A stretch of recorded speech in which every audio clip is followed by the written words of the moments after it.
Então vamos lá, vamos falar um pouquinho de análise fatorial confirmatória, pessoal.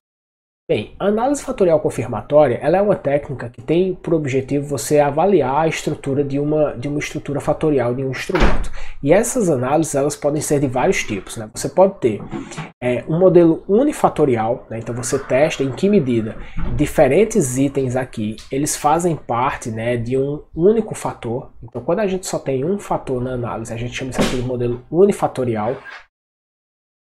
Depois a gente tem um modelo multifatorial correlacionado, ou não, enfim.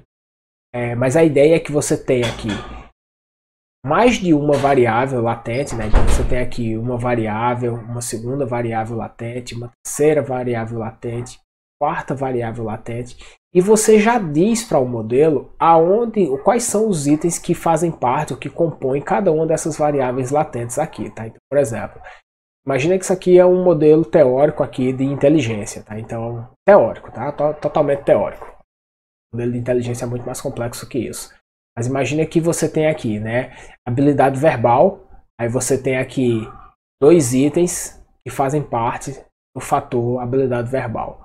Depois você tem aqui memória de trabalho, você tem alguns itens que fazem parte aqui de memória de trabalho.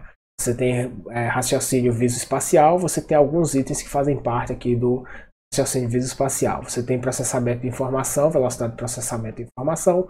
Você tem alguns itens aqui que fazem parte desse fator. Então veja que a estrutura multifatorial de uma análise fatorial confirmatória nada mais é do que, bem, eu tenho diferentes fatores aqui e esses fatores aqui, eles agrupam, né, diferentes itens. E esses itens aqui, pessoal, sou eu que determino no modelo quais são os itens que compõem, né, que fazem parte de cada um do fator. Por isso que o nome dela é confirmatória. Por quê? Porque você já tem uma estrutura prévia em que você quer testar a plausibilidade dela, tá? Então sou eu lá no modelo que vou dizer, olha, esses itens aqui, eles fazem parte de um fator só. Ou não, eu posso dizer o contrário. Esses itens aqui, eles fazem parte de 4 fatores diferentes. Esses 4 fatores diferentes, por exemplo, eu posso testar se eles são relacionados ou não, né? Então, nesse modelo aqui, eu tenho a relação entre todas as variáveis latentes possíveis, né? Existe também, pessoal, modelos de segunda ordem, né? Que são análises fatoriais de segunda ordem. Então, a gente tem aqui aqueles outros 4 fatores aqui, né? Que eu já mencionei.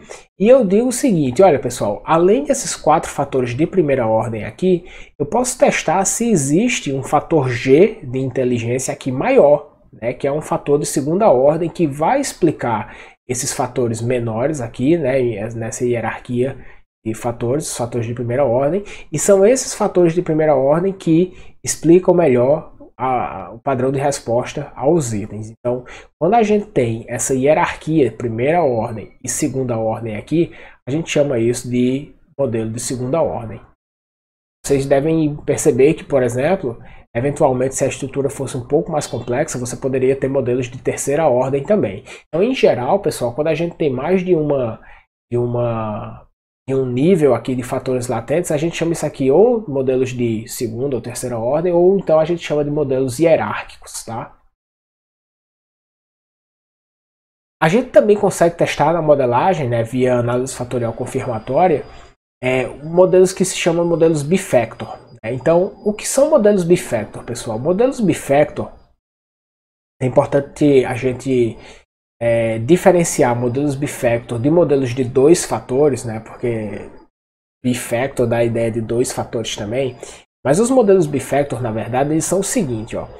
Imagina que você não sabe muito bem o que é que explica melhor as respostas aos dados que vocês têm.